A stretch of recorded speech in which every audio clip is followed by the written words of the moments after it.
Hi friends, welcome to cine family. TV serial actress Nikhil and Kavyasri వీరిద్దరు మొదటగా గోరింటాకు serial ద్వారా తెలుగు బుల్లి తెరకు అండ్ మనందరికీ పరిచయమై ఆ సీరియల్తో మంచి పేరును, గుర్తింపును, సక్సెస్ను అందుకున్నారు. నిఖిల్ కావ్యశ్రీ జోడీకి చాలామంది అభిమానులున్నారు. వీరిద్దరూ ప్రస్తుతం స్టార్మా ఛానల్లో ప్రసారమవుతున్న చిన్ని సీరియల్లో విజయ్ కావేరి క్యారెక్టర్లో నటిస్తూ బిజీగా ఉంటున్నారు. అయితే రీసెంట్గా TV serial actress Nikhil Kavyasri తమ బ్యూటిఫుల్ లేటెస్ట్ ఫొటోస్ను షేర్ చేశారు.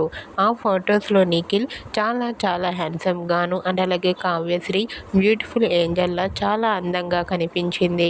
ఆ ఫొటోస్ చూసిన వారంతా beautiful and lovely pair and nice pics and comment చేస్తున్నారు. మీకు కూడా TV serial actress Nikhil Kavyashree real life and beautiful latest photos మీకు నచ్చినట్లయితే మీ అభిప్రాయాన్ని మీ కామెంట్ రూపంలో తెలియజేస్తూ లైక్ చేయండి, షేర్ చేయండి. మరిన్ని ఇంట్రెస్టింగ్ అండ్ లేటెస్ట్ అప్డేట్స్ కోసం మా సినీ ఫ్యామిలీ ఛానల్ని సబ్స్క్రైబ్ చేసుకోండి.